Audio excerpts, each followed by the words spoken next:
Assalamualaikum warahmatullahi wabarakatuh. Alhamdulillahi rabbil alamin. Wassalatu wassalamu ala sayyidil mursalin wa ala alihi wa sahbihi ajma'in. Rabbi syrah li sadri wa yassir li amri wahlul 'uqdatan min lisani yafqahu qawli. Qala al-musannifu rahimahullahu ta'ala wa nafa'ana bi'ulumihi fid dharaini amin. Alhamdulillah, kita bersyukur kehadrat Allah Subhanahu wa ta'ala. Kita semua dapat meneruskan pengajian kita di Masjid Aisyah ini setelah kita terhenti agak lama. Last kali saya tengok kitab saya ni 26 hari bulan 3 kan, ni bulan 10. Lama tak main. Dendam kat tuan-tuan. Orang dulu kata dendam. Jadi batuk. Jadi pada malam ni kita dapat sambung semula. Alhamdulillah, kitab kita yang terkandung hadis-hadis Nabi sallallahu alaihi wasallam. Kita sudah baca jilid yang kedua, Riyadhus Shalihin. Kalau muka surat hak saya lah, hak Jawi ni 83. Nombor hadis yang ke-67. Kalau tuan-tuan kitab lain pun buka hadis yang ke-67.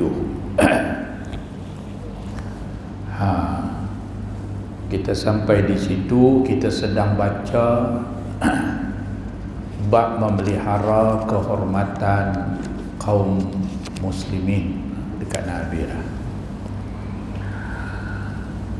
Sambungan dia hadis ke-67.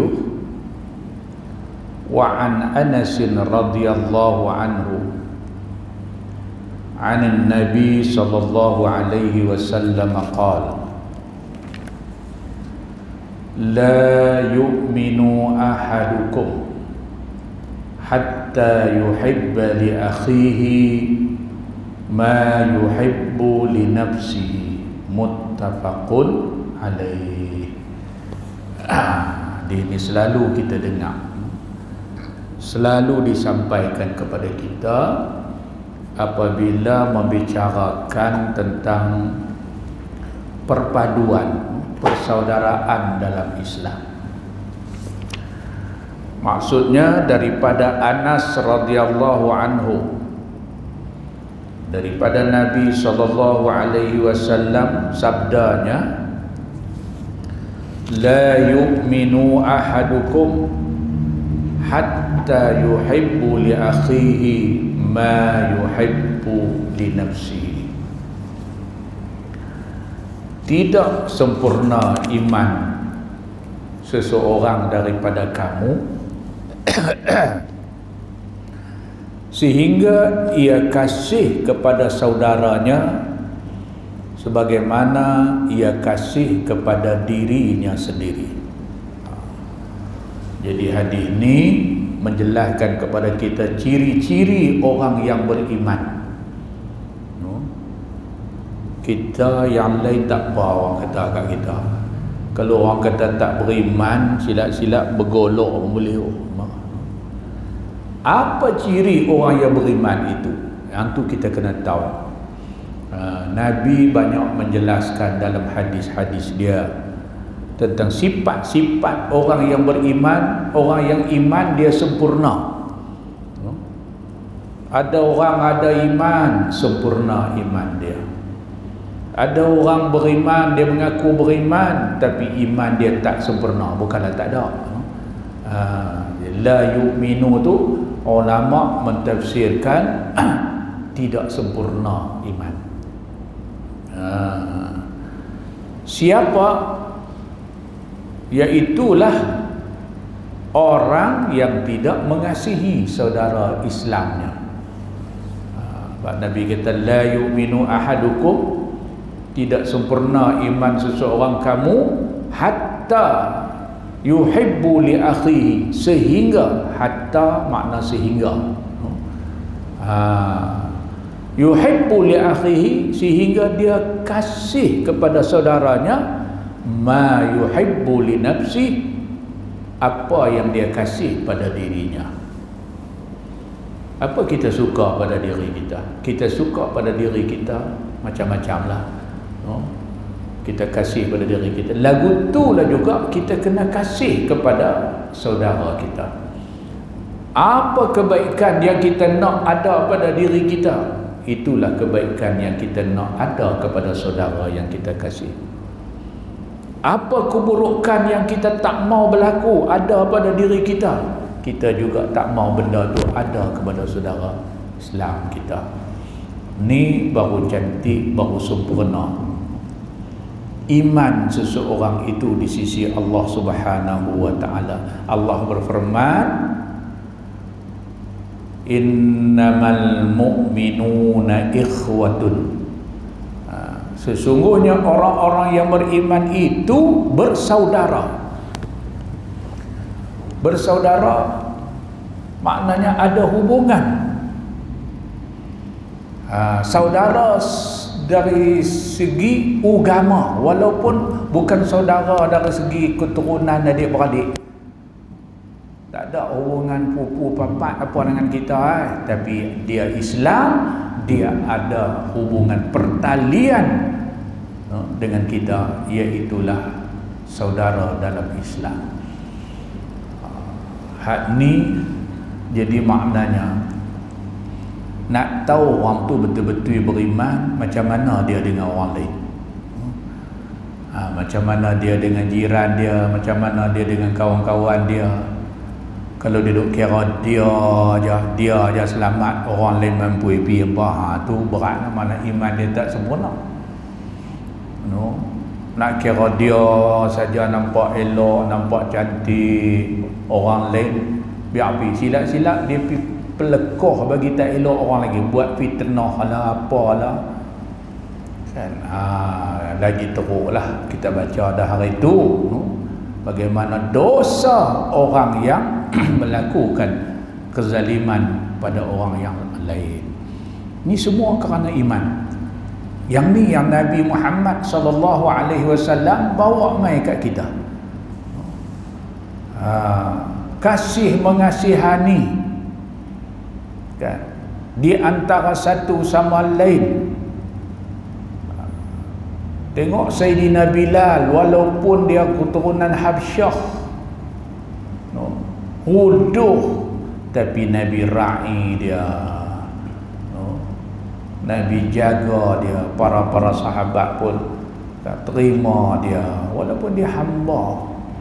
Tapi kerana dia Islam, maka tak boleh kita pandang rendah kepada dia, kerana ada hubungan kita dengan dia. Dan hubungan ni sampai di akhirat Allah Subhanahu wa taala.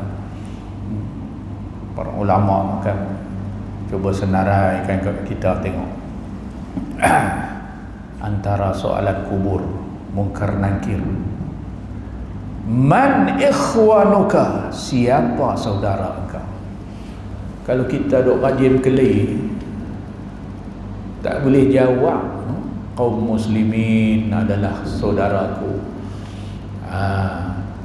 Sampai di akhirat Allah Subhanahu wa taala kita cerita dah bagaimana orang yang tidak menyayangi orang lain melakukan kezaliman, maka itu menyebabkan dia kena berdiri lama di padang mahsyar Allah. Sebab nak kira cara, dia tidak mengasihi dalam arti kata yang sebenar. Jadi jangan kita buruk sangka dengan orang lain kan. Benda tak elok kan, kita tak mau berlaku pada diri kita, tapi kat orang lain tak apa, biar kita duk ulah bagi dia tu elok, bagi dia tu tak elok, huduh tak betul. Macam apa nama drama Allah ni lah, apa menantu rahsia. Menantu ada rahsia yang kita duk tahu, bini rahsia. Itu banyak. Pakak duk ulah tu menikah ke tak boleh ke tak, marah tengah tu. Hambai sangka sudahlah. Kan? Dia menikah walaupun mak pak dia tak tahu. Tapi syarat nikah dia tu sah. Ada ijab, ada kabul, ada saksi, ada wali. Wali ni sama ada wali pak dia ataupun tok wan dia ke, adik-adik apa abang dia ke, ataupun satu lagi wali boleh tak daripada kalangan depa tu, iaitulah wali hakim. Wali hakim ni maknanya bila kita berada dua marhalah jauh daripada tempat kita, pada wali kita, maka boleh pakai wali hakim. Kalau tempat kita ni raja lah, tapi raja berturun lebih kepada tok-tok qadi kita. Tu macam depa pi belah nu lah, mak pak bukan tahu pun. Balik lama mati pun baru tahu ada. Saya biasa jumpa orang menikah dua, bini dia tak tahu, sampai mati baru tahu. Pandai sungguh dia suruh kita nak belajar lah, dia buat guna. Kami jangan mereka buat khabar. Tu kalau tahu, kalau tak tahu lagi berat. Kalau sampai kesud orang tak tahu, apa jadi? Anak hak bini tua ni pun besar, anak hak bini nu pun besar, dia mati dah, tak tahu kata adik-beradik, pergi kerja tempat sekali, kenan-kenan pergi menikah. Jadi mana? Tak sah nikah adik-beradik, duduk dalam keadaan berzina berpanjangan. Jadi sebab tu kena bagi tahu kan, takut apa. Ada dia kata orang kita ni ustaz takut kat bini lebih daripada takut kat Allah Taala, no? Tengoklah, saya pun berani abang lah, saya pun takut juga. Bukan takut, hormat Piramli kita, no? Jadi baik kita baik sangka, sebab sama-sama Islam duk buruk sangka buat apa? Soh ke dak ke apa, biar kita tu dia dengan Allah Subhanahu Wa Taala. Contoh, no? Sebab kita mengasihi saudara kita yang sesama Islam, no? Tuan-tuan yang dirahmati Allah sekalian, ini yang dibawa dan ditunjuk oleh Nabi Muhammad sallallahu alaihi wasallam. Tengok bila Nabi persaudarakan Abdul Rahman bin Auf, Sa'id Ar-Rabi' kan, sampai sanggup bagi harta dia kepada Abdul Rahman yang mai daripada Mekah. Dia orang kaya tapi dikorbankan harta dia untuk agama, mai Madinah tak ada apa yang bawa, jadi pakaian. Abdul Rahman Sa'id ni bagi sebahagian harta dia, nak bagi sebahagian harta dia. Tuan-tuan yang dirahmati Allah sekalian, ini persaudaraan. Dan banyak lagi kisah-kisah bagaimana Abu Darda, Salman dengan Abu Darda, Rasulullah persaudarakan, anggap macam adik-beradik. Sebab tu Rasulullah menyatakan dalam soal jiran ni, akrabnya, rapatnya hubungan jiran dengan jiran, seolah-olah jiran tu boleh pusaka, kata dia. Seolah-olah, tapi tak boleh lah. Nak abang kata ini hubungan sesama Islam, dan dia salah satu daripada sifat kesempurnaan iman seseorang. Kita nak tahu iman kita kemas tak kemas, tengok macam mana kita dengan orang, no? Dengan saudara, lebih-lebih lagi saudara-saudara se-Islam dengan kita kan? Baik, muttafaqun alaih. Maksud muttafaqun alaih, hadis ni diriwayatkan oleh Imam Bukhari dan juga Imam Muslim, dua-dua ada. pengajaran hadis ini. Satu, seseorang Islam tidak akan sempurna imannya sehinggalah ia bergembira dan redha dengan nikmat-nikmat atau kejayaan yang diperolehi oleh saudaranya. No? Kita seronok tengok anak kita masuk universiti. Kita juga seronok dengan habaq kata anak kawan-kawan kita masuk universiti. Mau lu gitu, no? Kan? Bukan dia kata haram tu depa pun boleh masuk. Ingat aku anak aku je. Jangan bagi ada sifat hasad lagu tu. Dia menjatuh martabat kita sebagai orang yang beriman. Tuan-tuan, kerana iman ni satu mutiara yang sangat berharga duduk dalam diri kita. Tak ada dia, kita jadi tak bernilai di sisi Allah Subhanahu wa taala. Yang ni yang jadi kita mulia. Yang nak menyebabkan kita jadi tak berharga tu, pasal itulah antaranya hasad, dengki sama Islam, kenal sesama Islam. Jadi apa makna kita duk bangga jadi orang Islam, duk bangga jadi orang yang beriman? Orang kata kat kita tak beriman, marah kami, no? Tapi apa tanda-tanda, ciri-ciri iman yang ada pada kita sempurna ataupun tidak? Salah satunya kita boleh nilai melalui hubungan kita dengan orang. Kita hormat, kita kasih dah orang lain, kawan-kawan kita. Baik. Sebab Nabi kata tanda orang yang beriman itu apa yang dia kasih pada dirinya, dia nak benda itu juga ada pada kawannya. Kan? Hatta yuhibbu li akhihi ma yuhibbu li nafsi, sehingga dia kasih kepada saudaranya apa yang dia kasih pada diri dia. Lagu tu. Baik. Yang kedua, Islam mengajar umatnya supaya membentingkan kebajikan sesama mereka.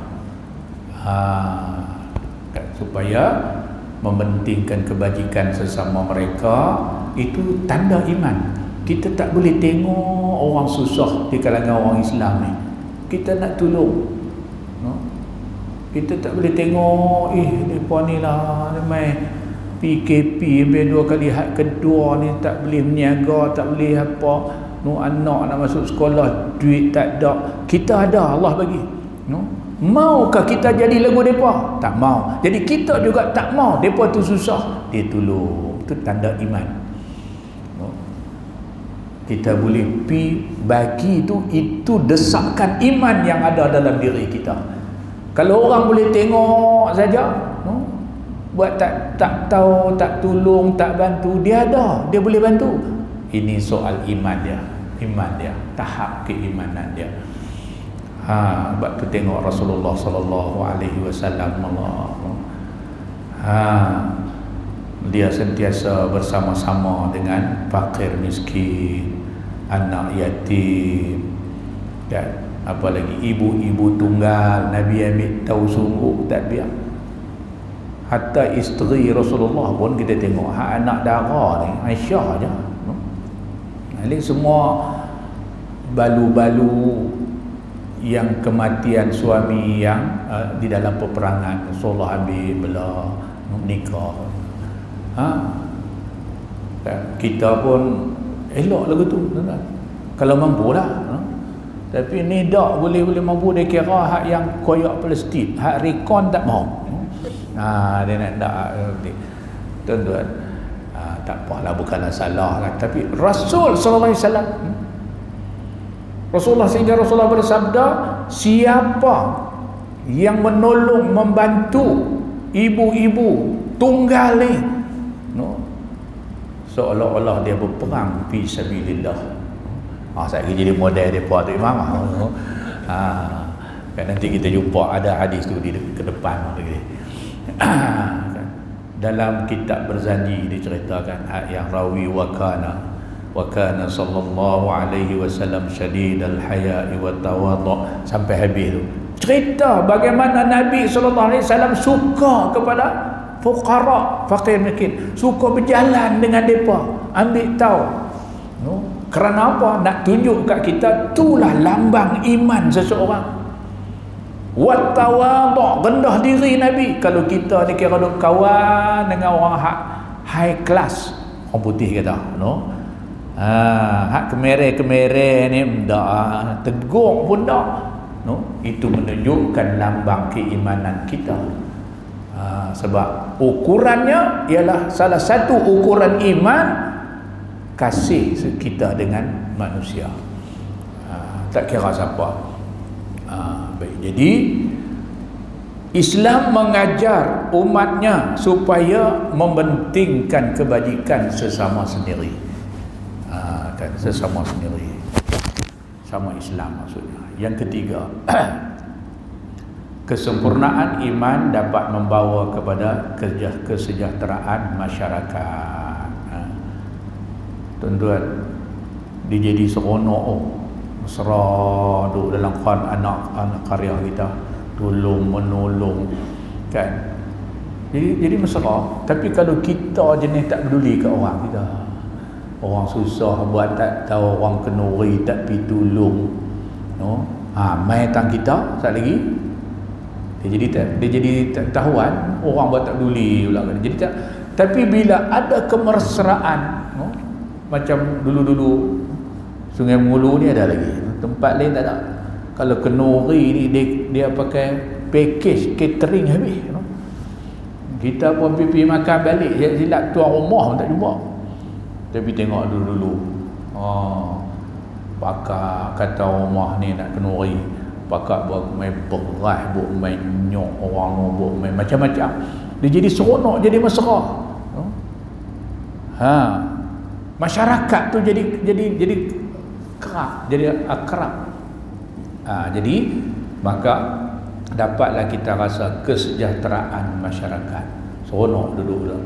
Teruskan cara kita, tuan-tuan, no? Yang kita orang tua kita duk buat dulu. Orang dulu mengaji, alim ulama yang pimpin. Sebab tu jadi macam bekerja sama, kenuri kenara. Bendang dulu ni berderau, tahu berderau, no? Saya ingat lagi berderau. Hari ni pakat turun bendang Tok Man, no? Esok turun pula bendang Tok Id, no? Semua pakat bila mau habis tu kan pun tak payah upah apa, no? Masak ubi rebui dengan nyok kokok bawa pergi duduk dengan bendang, no? Saya ingat hidup pergi ikut mak dia di bendang tu. Dia pun bawa apa bukan tau. Roti pak sagi tu dengan nyok. Nyok kokok buah gula. Sedap makan atas bendang. Jadi berderau seronok. Demi kemesraan pasal apa? Masing-masing bakat kasih mengasihani, sayang menyayangi, tolong menolong. Tapi bila kita hidup nafsi, hang aku, no, tak seronok hidup. Kaya pun tak seronok, no, tak seronok. Baik kita susah tapi kawan keliling pinggang, no, orang mengasihi kita pun mengasihi orang. Nikmat hidup tu seronok. Tu di dunia, no? Di akhirat lebih-lebih lagi lah. Nabi kata kamu akan ma'aman ahbabta, kita akan duduk dalam syurga dengan orang yang kita akan bersama dengan orang-orang yang kita kasih. Kita kasih orang yang beriman, kita akan bersama dengan mereka. Kita kasih dengan Nabi SAW, kita akan bersama dengan Nabi SAW. Habis kemudian hadis yang seterusnya 68. Wa anhu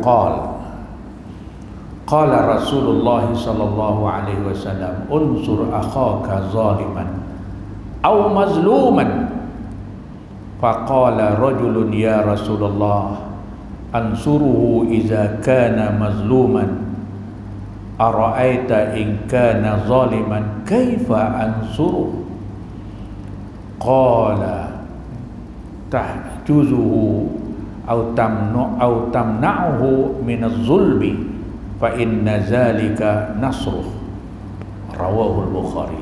Ini Nabi ajak kita.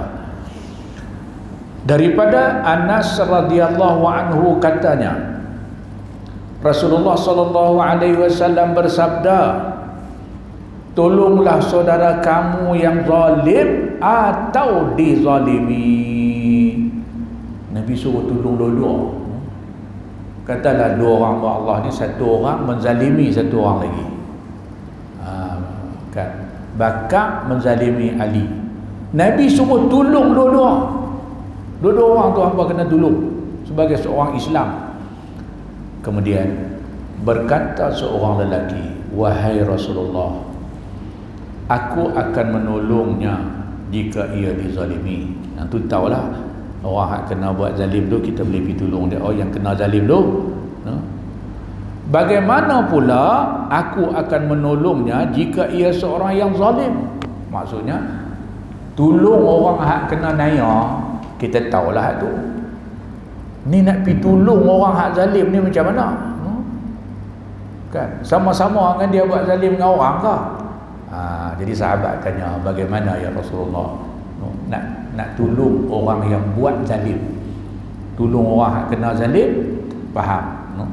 Lalu Rasulullah sallallahu alaihi wasallam menjawab, engkau boleh menahannya daripada melakukan kezaliman.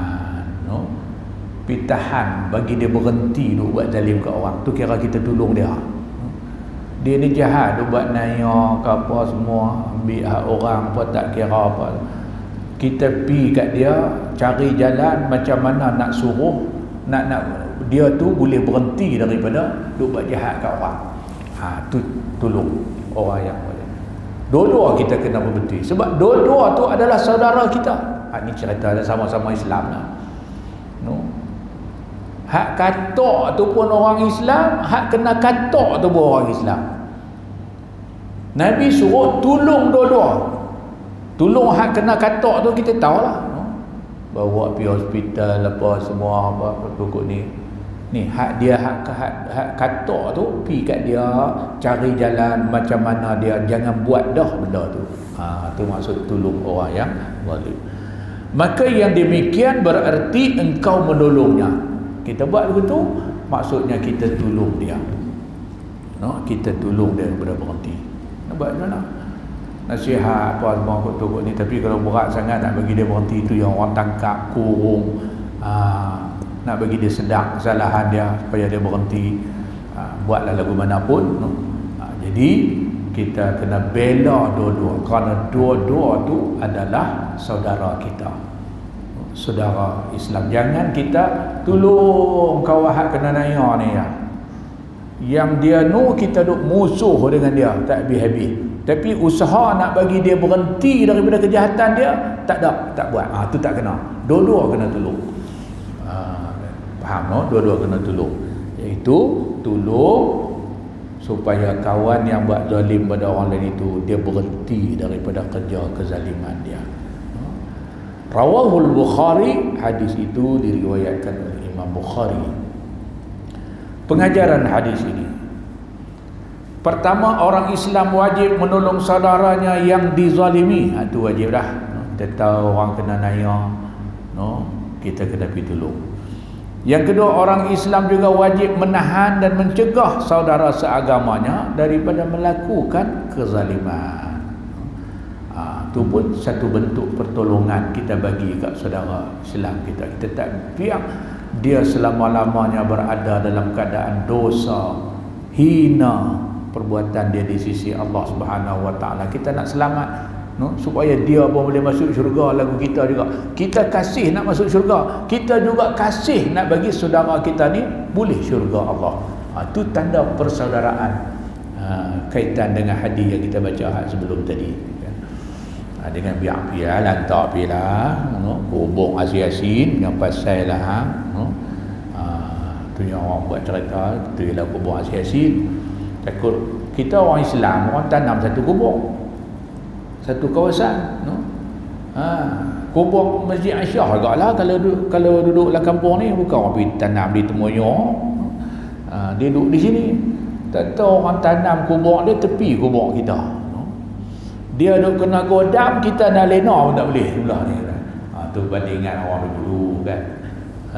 Sama-sama Islam, tapi ke mana, kok mana pun dia akan balik main kat kita juga. Baik. Yang ketiga, Islam adalah agama yang menentang kezaliman dalam apa-apa bentuk sekalipun, sama ada berpunca daripada orang-orang Islam sendiri ataupun dari yang bukan Islam. Wa an Abi Hurairah radhiyallahu anhu anna Rasulullah sallallahu alaihi wasallam qala haqqul muslim 'alal muslim khamsun. Baca tulilah daripada Abi Hurairah radhiyallahu anhu bahwasanya Rasulullah sallallahu alaihi wasallam bersabda, haqqul muslim 'alal muslim khamsun. Kan ataupun kita baca haqqul muslim 'ala muslimi 'alal muslimi khamsun, iaitu hak seorang Islam ke atas seorang Islam yang lain ada 5. Ada 5 dalam hadis ni lah. Hadis lain pula. Nabi kata ada 5 perkara hak. Kan maksudnya macam kata hak ni lagu mana tuan-tuan? Macam kita dengan kawan kita, dia Islam, kita Islam, ada hak dia ke atas kita yang kita kena bagi. Kita kena buat, kita kena berikan kepada dia. Ada 5 Nabi kata. Apa dia? Bila kata hak ni bukan hak kita tau, hak dia ada kat kita. Kita kena bagi kat dia. Kena tunaikan. Kena tunaikan. Satu, wa'iyadul marid. Iaitu kita menziarahi dia ketika sakit, menziarahi orang sakit. Itu hak dia. Maksudnya kita kata ramai abang kat kita ni, kawan kita ni aksiden ada di hospital Langkawi. Kan bila tadi pagi tadi ada. Bila kita dengar tu hak kawan hak sakit tu ada kat kita, kita kena tunaikan. Apa dia? Kena pergi ziarah dia. Kan hak dia yang kita kena tunaikan. Sama-sama Islam kita ni pergi ziarah, Nabi ajak kita adab ziarah, kan berdoa kat dia, syafakallah, mudah-mudahan Allah sembuhkan engkau. Kemudian bagi perangsang kat dia. Dan Rasulullah pesan juga jangan duduk sembang banyak dengan orang sakit. Duduk tanya bukan-bukan, pergi tengok-tengok kawan tu besi macam area televisi yang ada pasang. Kita pun kata ni hang lari dekah ni tak 1618 ni, duduk kata lagu tu kat dia tu. Jangan pergi bagi harapan kat dia. Tak apa Pak Long, nak buat ke mana ni semua qada qadar. Allah sayang ni, tiap orang yang Allah sayang, Nabi kata Allah uji. Kita bagi ni makna Tuhan sayang kat Pak Long ni. Tak apa sikit je. 4-5 hari lagi boleh balik lah. Pergi bagi semangat. Jangan piduk gempak dia. Ni piduk gempak. Saya dulu ada kawan dulu seorang Pak Nakan dulu, sakit sebiji macam Pak Long ni, 5 hari jalan pergi gempak kawan tu lah. Dan Nabi tak bagi duduk lama-lama, piduk pakai sembang, biar dia berehat, dia ingat Allah, dia berzikir Allah. Ni orang perempuan lalu pergi tengok kawan dia pun masuk hospital, Allah sembang rabung hampir habis, cerah sepinggan buah anggur kawan tu, perak dulu. Kita duduk saat sudah ziarah, doa kat dia balik. Itu kewajipan kita, hak kawan kita yang ada kat kita, kita kena bagi. Bila dia sakit kena pergi. Tapi COVID jangan pergi lah. Tak pergi silap faham lah. Esok kata ni kawan kita seorang ditidurkan. Kita pun pakat pi 4-5 orang pi dengan kita tidur. Tak payahlah, kita doa lah di rumah supaya dia sihat. Benda tu dia berjangkit, tak boleh. Kawan kuarantin lah ni, KKM dia buat kuarantin di rumah. kontak rapat pun mereka tak carilah. Kita sendirilah. Kalau tahu ada dalam rumah tu satu keluarga kita positif, hak lain semua kena kuarantin. Tapi bila ada positif, mereka ambil tahu jugalah, tapi pakai gelang, duduk di rumah. Duduk di rumah. Jangan panggil kawan mai ziarah. Oi, hangpa tak mai tengok aku kah? Malam baru mengaji. Kalau sakit kena ziarah. Dia punya tu tak payahlah. Kita buat cara lain. Pergi hantarlah gulai temenung ke kat mereka. Tak apa nama, pintu pagar tu telefon pergi ni Minah oi kami hantar masak asam pedas ikan temenung. Ni ambil. Mereka pun keluar. Kita balik jangan duduk tunggu. Sebab dia berjangkit. Alhamdulillah nampak semakin kurang dah. Setelah kita amal penjarakan, pakai mask, lepas tu vaksin. Start vaksin ni tu rasa nak kematian pun turun. Ada juga orang tak mau vaksin. Tak vaksin tak boleh masuk masjid. PKM mai nanya. Jadi bukan apa tu semua ikhtiar kita. Jadi satu ziarah kena ambil tahu. Kalau macam suasana hari ni kena ambil tahu. Ni anak jemaah sama-sama, kawan rakan jemaah kita ni kena kuarantin.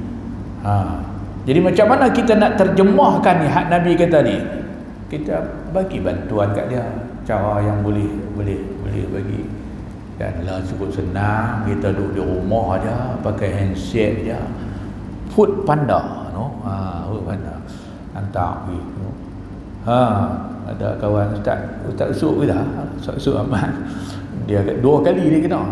Alhamdulillah, orang tunjuk sifat persaudaraan. Saat nasi arak, saat apa semua. Kemarin dia sembang saya, dia panggil saya untuk kuliah di rumah Menteri Besar minggu kelima ni.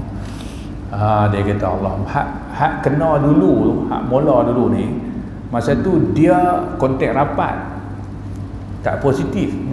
Orang main hantar dia tibai tu, dia kata Abang Lan, dia bagi saya Abang Lan. Sampai badan naik. Sekali ni kena orang main hantar apa pun tak rasa apa. Kambing nasi arak apa, makan tak rasa apa. Bila dah kita positif, antara dia punya gejala dia tak ria makan tu tak ada. Makanlah apa pun baik, hantar tongkuih kayu, masak asam tongkuih kayu dia. Dia tak rasa apa, dia kata. Jadi kita bagi kan untuk kita menunaikan hak saudara kita yang ada pada kita. Satu sakit. Yang kedua kata Nabi, wattiba'ul janaiz, dan mengiringi jenazah. Tahu kawan-kawan kita meninggal, kita ada kemampuan untuk pergi lah ziarah dia, iringi ziarah jenazah tu sampai ke kubur, khususnya orang lelaki lah. Tidak digalakkan. Kawan baik sangat ni, dulu duk makan tom yam sekali, ni mati-mati haram tak mai jenguk. Dulu heret pi rata saatnya betul, taknya betul kan, makan dengan apa song tam lah apa semua. Kawan tu mati dia tak pergi hantar kubur, contohlah. Ni tak ada sifat persaudaraan. Iaitu wattiba'ul janaiz, cari jalan. Kalau melainkan kita ada arai apa kerja yang penting apa semua, tak apalah, ni saja-saja pilah kita ikut jenazah tu sampai ke kubur. Itu tanda persaudaraan. Ni hak siapa ni? Hak mayat Islam tu pada kita, yang kita kena bagi kat dia. Kemudian wa ijabatu da'wah, dan memperkenankan jemputan. Dia panggil makan kenuri. Bila dia panggil je, makna kita kena tunaikan hak dia. Ada hak orang tu ke atas kita yang kita kena tunaikan. Kena pergi, tak boleh pergi, kena abang elok-elok, abang cara minta maaf lah, tak upaya lah nak pergi. Ada arai gitu-gitu gini. Jangan buat tak tahu. Dapat kad nuri buat tak tahu, buat lupa tu. Tak pergi pun tak apa. Tuan-tuan, Itu sifat keimanan kita lah. Tahap keimanan kita tu macam kita kata tadi ya. Kita tidak menunaikan hak saudara Islam yang kita kan. Bila dia panggil, makna ada hak dia ke atas kita. Kena pergi. Kemudian wa tasmitul atis, dan mendoakan orang yang bersin. Dengar udara kita kata dia bersin, kita pun kata yarhamkallah. Yarhamkallah, mudah-mudahan merahmati oleh Allah ke atas engkau. Dalam hadis ini Nabi habaq ini 5 hak saudara Islam kita yang ada pada diri kita, yang kita kena tunaikan bila berlaku keadaan-keadaan yang macam tu. Kalau kita tak buat, mana kita tak tunai hak saudara yang diletakkan oleh Rasulullah sallallahu alaihi wasallam. Wa fi riwayatin lil Muslim, sikit lagi dan satu riwayat bagi Imam Muslim pula, haqqul muslim 'alal muslimi sittun, hak seorang Islam ke atas seorang Islam yang lain ada 6. Hadis Nabi juga, tapi riwayat Imam Muslim dia kata ada 6. Kata Nabi, iza laqitahu fasallim alaih, apabila bertemu dengannya, dengan saudara Islam, fasallim alaih, maka hendaklah memberi salam ke atasnya. Kena bagi salam. Jumpa aja bagi salam. Kan, tak kira lah siapa dulu dia pahala lebih. Orang yang memberi salam dia dapat pahala lebih daripada orang yang menjawab salam. Pasal apa? Salam ini adalah sunnah Rasul sallallahu alaihi wasallam. Dia buat dulu sunnah. Jawab salam hukumnya wajib, terpaksa. Tak jawab berdosa. Jadi orang yang bagi salam tu pahala lebih. Sebab tu Rasulullah tunjuk kat kita, dia sentiasa bagi salam dulu. Kat budak-budak dia bagi salam. Rasulullah akan dulu bagi. Orang lain, sahabat-sahabat tak dan lagi, Nabi sedang baru nak bagi salam kat Nabi, Nabi bagi salam dululah. Macam cerita ada seorang duduk beli pokok, dia duduk geram sangat, gila nak boleh bagi salam kat Rasulullah, dia duduk bagi kat kita, dia menyorok gitu. Elok Nabi lalu dia pun terapa, dia pun dia baru Rasulullah kum dah, tak dan juga. Nabi dulu. Jadi baik yang memberi salam itu hak kita ke atas orang saudara Islam, bagi salam. Kemudian wa iza da'aka fa'ajibtu, lebih kurang riwayat tadi jugalah, apabila dia menyeru engkau hendaklah menunaikannya. Menyeru makna panggil, jemput. Kita kena perkenankan jemputan itu. Tak kira lah dia panggil rumah dia, buat nuri sikit atau nak jamu makan apa sikit, mailah cadang nak buat cok kodok ya, bukan ada apa pun, cucuk kodok pun kena pergi, jangan tunggu kurma orang nak pergi. Wa izastansahaka fansahalahu, dan apabila meminta nasihat, berilah nasihat kepadanya. Dia meminta kita tanya pandangan kita, aku ni nak buat lagu mana, jadi lagu ni apa semua, apa hang nak habaq kat aku. Maka ketika tu kita jangan pandang rendah, bagilah takat nasihat yang kita boleh. Wa iza atasha fahamidallah fashammathu, dan mendoakan orang yang bersin, yang menyebut alhamdulillah dengan doa yarhamkallah. Kau tu bersin, alhamdulillah, kita pun yarhamkallah kat dia. Maka situ hak dia yang kita kena bagi. Wa iza marida fa'udduhu, dan apabila dia sakit hendaklah ziarahi dia. Bila sakit macam tadi jugalah, sebab tu yang ni dia lebih 6, satu tadi ni yang lebih tadi tak mana iaitu bagi salam dalam ini. Wa iza mata fattabi'hu, dan apabila dia mati maka mengikutinya. Kalau ikut fattabi'hu, mengikutnya lah kalau bermakna. Bukanlah mana kita pun ikut mati semua, dia pun mati, aku kena mati semua. Dah mengiringi. Sebab tu bahasa Arab ni dia kena mengaji kan. Kalau ikut zahir makna dia tu, dia pergi betul aku. Kita sama-sama Islam ni tuan-tuan. Wa iza mata fattabi'hu, apabila dia mati kita kena mati sama dengan dia. Dah fattabi' makna mengikutnya, mengikut jenazah dia, mengiringi jenazah dia. Itu riwayat Imam Muslim, no? Ada 6 dalam hadis ini hak seorang Islam yang dia kena berikan kepada saudara Islam yang lain. Hak tu mana hak dia duduk kat kita, kita kena bagi. Jadi makna kita pakat buat, no? Sebab dia melambangkan iman yang ada dalam diri kita ni. Kan? Kita sendiri boleh duduk melengung fikir tengok tentang 6 perkara yang disebut tadi. Bagaimana sikap kita? Kalau ada, itu tanda iman kita hebat, tuan-tuan. Kalau masih ada 1-2 yang kita tak apa nak buat, mana iman bukanlah kata tak ada, no? Tapi kesempurnaan iman tu masih belum ada dalam diri kita. Kita ni hidup tu apa kerja kita? Kerja kita ni Tuhan dok bagi umur semakin bertambah sebelum mati ni. Apa tugas kita dari segi agama? Tugas kita ialah nak bagi sempurna iman kita, nak bagi sempurna Islam kita. Sentiasa kita bermujahadah dalam diri kita, pertingkatkan. Macam mana amalan kita duk cerita meningkat, amalan kita jangan duk teratur. Kesempurnaan ni, iman dan Islam tu pun biar semakin hari semakin elok.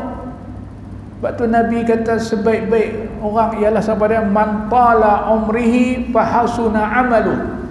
Orang yang panjang umurnya dan elok amalan dia semakin elok. Iman dia elok, Islam dia semakin elok. Dulu muda-muda kelumbung lah, sekerat dia. Singkat dia pun tak lepas dada. Ni umur 45 dah, takkan doktor tu bagi labuh sikit. Dulu tak katalah muda kan, pakai seluar nak suar apa nama ni, jari pun tak lepas, ketat merinin. Lah dah umur lebih dah, banyak dah, semakin elok tinggal benda-benda tu kepada kesempurnaan syariat. Begitulah, bagi elok Islam kita ni semakin hari semakin cantik dalam diri kita. Iman kita semakin kita mendapat aqidah as-sahihah yang sebenar dalam diri, sampai kita berjuang sampai ke akhir hayat kita. Barulah kita dapat bila masuk saja habis hayat kita sempurna, iman kita, Islam kita, orang letak dalam kubur kata apa? Ama in kunta la ahabba man yamshi 'ala zahri. Engkau adalah orang yang aku kasih yang duduk jalan di atas. Iza dufinal 'abdul mu'min. Nabi kata bila dikebumikan hamba Allah yang beriman, qala lahul qabru, kubur dia kata kat dia, marhaban wa ahlan, silakan, selamat datang. Tu kubur hak kita gerun nak pergi tu. Kalau kita pergi dengan iman yang cantik, dia kata ahlan wa marhaban, silakan, selamat datang. Ama in kunta, adapun engkau, la ahabba man yamshi 'ala dhahri, orang yang paling aku kasih yang duk jalan atas belakangku dulu. Sebab tu kita perbaiki iman kita, kita perbaiki Islam kita. Macam mana nak perbaik ni? Kena tahulah apa yang Islam yang sebenar, apa dia tuntutan iman, tuntutan agama. Kena mengaji, macam kita dah buat ni, peringat-peringat. Dia main. Kalau tak mengaji, tak dengar langsung lah tuan-tuan Allah. Dia koboi daripada muda sampai ketua. Sampai orang panggil koboi dah. Tuan-tuan, tapi tak tahu semayang pun duk tak kena situ, duk keling dengan orang pun tak ada hari yang berhenti. Jadi umur kuih banyak, agama kuih tak elok dalam diri. Malanglah orang tu. Jadi mudah-mudahan 3 hadis yang kita baca ini dapat memberi peringatan pada kita semua insya-Allah. Jadilah saya kata wallahu a'lam. Bismillahirrahmanirrahim. Alhamdulillahirabbil alamin. Wassalatu wassalamu ala sayyidil mursalin wa ala alihi wa sahbihi ajma'in. Allahumma rabbana taqabbal minna innaka antas samiul alim. Allahumma arinal haqqa haqqan warzuqna ittiba'ah wa arinal batila batilan warzuqna ijtinabah. Allahumma inna na'udzubika min jahdil bala wa darkis syaqa wa su'il qada wa syamatati al-a'da. Allahumma ja'alna mimman yastami'una al-qawl fayattabi'una ahsana. Rabbana atina fid dunya hasanah wa fil akhirati hasanah wa qina azaban nar. Sallallahu ala sayyidina Muhammad wa ala alihi wa sahbihi ajma'in. Walhamdulillahi rabbil alamin. Taqabbalallahu minkum.